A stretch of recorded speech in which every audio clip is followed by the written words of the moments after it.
My name's Kayla, this is Cinnamon Peaches and Sage, and today we're going to be looking at some math and some science around Pokemon types. A Pokemon's type is determined by its species. Pokemon inherit their species from their mother. Teratype is also based on species, not on the mother or father's Teratype. Most of the time, a Pokemon's Teratype will match with the standard type of that Pokemon species. We know that in Pokemon, eating Tera Shards can allow a Pokemon to change its Teratype, but it doesn't allow Pokemon to change their actual type. Eating food can change what a Pokemon can do with its type? How does this make any sense with science? It actually kind of does. In real life, what you eat doesn't change your DNA, but it can change how your DNA is expressed. What this means is that within every single Pokemon, there is the possibility to express every single type. However, certain types are more common for individual species of Pokemon. It's so common that in the Pokemon universes that we experience, we never get our water type Pikachu or fire type Pikachu or anything like that. So on the one hand, in a science sense, Pokemon types are kind of like DNA,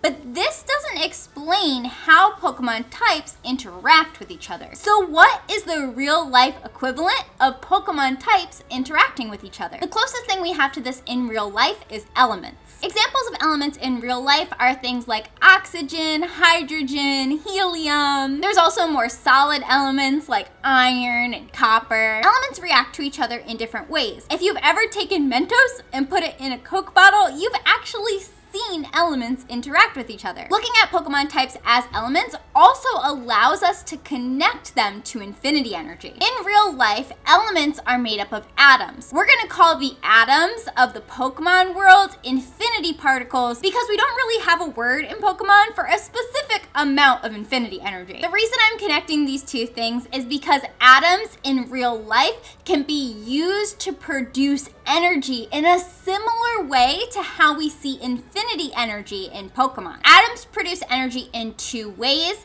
fusion and fission. Fusion is kind of exactly what you think it would be. It's merging things together. We see this in Pokemon when Pokemon collect experience from their battles. They absorb that experience into them, and then they use that experience to help them evolve. The same thing applies for Pokemon that evolve from evolutionary stones or other methods. They're fusing with that energy in order to transform themselves. We even see a visual representation of that energy in Pokemon evolution animations. The other way that atoms produce energy is fission, so more separating apart. In Pokemon, this could be pretty similar to battling when a Pokemon's health is reduced, and it is most importantly very similar to the ultimate weapon. In real life, fission is what produces the energy behind an atomic bomb. The ultimate weapon is Pokemon's version of an atomic bomb, and this is how we can connect types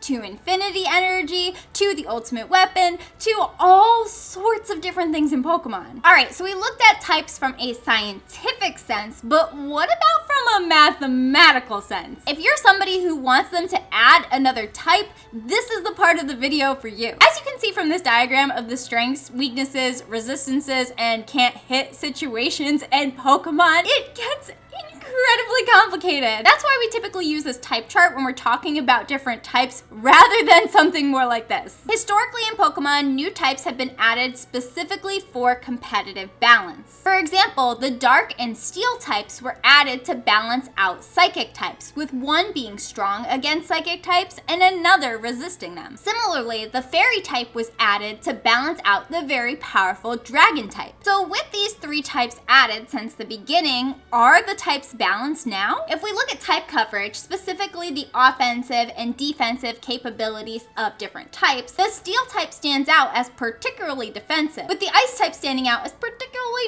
not very defensive. There's also a relatively wide range between the Ground type being the most offensive and the Bug type being the least offensive. If we were to just look at type coverage alone, it would seem like they're not entirely balanced. But of course, a Pokemon's type isn't the only factor factor that's considered when a Pokemon is created. Another factor to consider is a Pokemon stat allocation. So I looked at all the fully evolved Pokemon of every type and found the averages for each of their stats. Looking at it this way, it seems like Dragon is way overpowered and Bug is significantly weak. The only way to truly see if the types are balanced is to combine both type coverage and stat allocation. When we do this, we see that things are actually pretty well balanced. Yes, Steel is a little bit too defensive, Bug is a little bit too weak, and Garchomp is clearly overpowered. But overall, all the types fall relatively towards the middle. But looking at it this way, one type in particular stood out to me as a little bit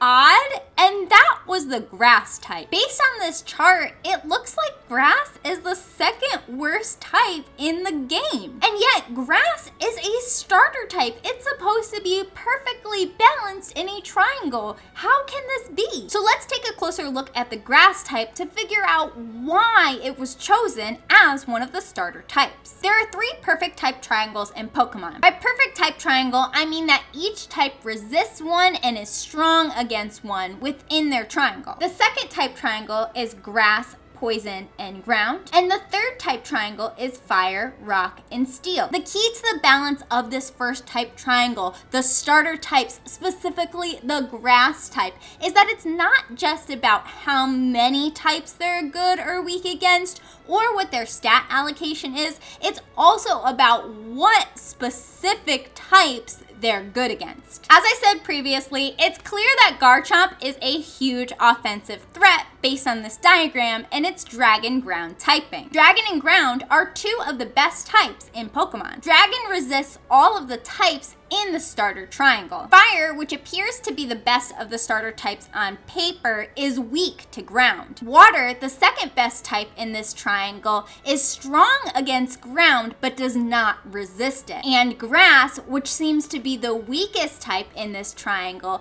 is both strong against ground and resists ground. Looking at it mathematically, I think that this is why that these 3 types specifically are consistently chosen as the starters. When looking at them in relation to other types, when you really look at the full picture, they are truly the most balanced group of types. But what do you think? Did my points on the science and math of Pokemon types make sense?